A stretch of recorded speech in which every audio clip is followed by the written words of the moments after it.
Okay, my plea to self-professed conservatives. With taxes increasing every year, can we afford this? This is what Republicans, conservatives, and right wingers ask whenever they discuss progressive policies, but rarely ever when it comes to spending on things like the military, bloated police budgets, prisons, etc. They will seemingly always favor spending money on ways to blow shit up and shoot at people or jail them rather than educating, feeding, and providing shelter to people. That is quite simply one of the main reasons I am not a conservative or Republican. My basic point is that if we are to have a government, it should primarily be to help people, not intentionally do things to harm them. I don't see why that's so difficult for people to understand. So, what is a common conservative talking point? Well, it often goes something like this: when will the people wake up and realize that we do not need any more government intrusion, particularly when it comes to our money? And I get it.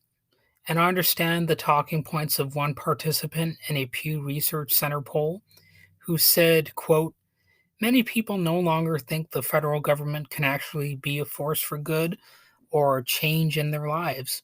This kind of apathy and disengagement will lead to an even worse and less representative government. End quote.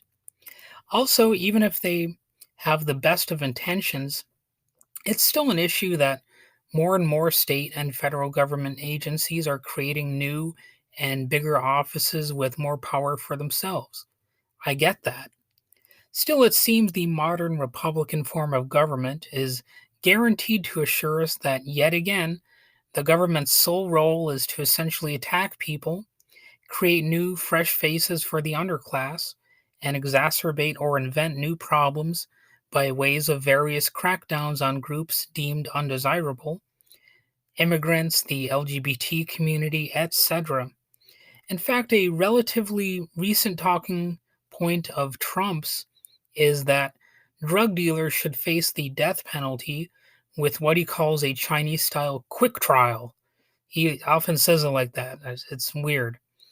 Rather ironic, though, coming from someone who otherwise bashes China, right? It's like he sees one of the worst features of China, and he's like, well, I like that. I don't like Chinese people, but I like some of the bastard like stuff that their government does. I like their worst features.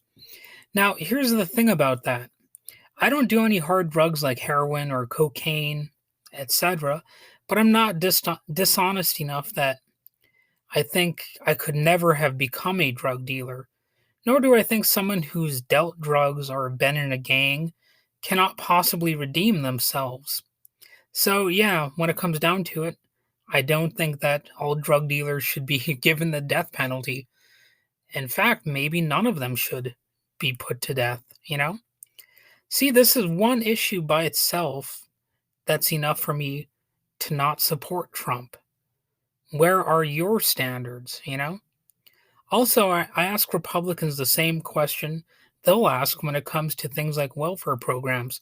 Where does the money come from to keep the money flowing? Our hard earned tax dollars again. And here's the thing: if you really think you are a rebel opposing government, state, and federal, forcing people to do things, then you have no business being Republican. At the very least, become sympathetic to libertarian socialists or the type of person who wants to replace government dominated functions of society with freely organized organizations that genuinely do away with illegitimate hierarchy and run things in a much more democratic, empowering way for the working class. I'm talking about direct democracy because you know what? More prisons, wars, and attacks on underprivileged groups just aren't where it's at. We need to prop people up in general and take people on an individual basis rather than pretend all transgendered people are pedophiles while looking the other way regarding religious sex offenders, like, the obvious priest problem within the Catholic religion, within the Catholic churches, all those cover ups with um, the holy people, using their purported faith to cover up their crimes. Or, I mean, conservatives will often imagine that all immigrants are sneaking fentanyl laced Halloween candy into the country and all of that moral panic nonsense, moral panic nonsense, like litter boxes in schools, just some of the most asinine stuff was said in the lead up to the 2022 midterm elections. And, that was another reason for me to say I'm not voting for any of these people. They're stupid. So stop falling for moral panics and organize for your own best interests and for the best interests of your fellow human beings. By all means, if you can do this and put aside some of your stupider beliefs, you will earn my respect. And finally, conservatives need to stop pretending the GOP has not been openly racist lately. After Trump basically had Thanksgiving dinner with two non-white white nationalist Holocaust deniers, namely Kanye West and Nick Fuentes, all plausible deniability is gone. The mask is off and the hood is on. And you don't have to be a Democrat. In fact, I'm not. All right? I'm just asking you to stop being a partisan hack and thinking that people like Trump and conservative politicians will save us. They won't. In fact, they've come pretty close to destroying the country, and not even in a relatively good way that allows people to easily pick up the pieces, but in an oh shit, this could become a neo fascist, theocratic, kleptocratic dictatorship kind of way.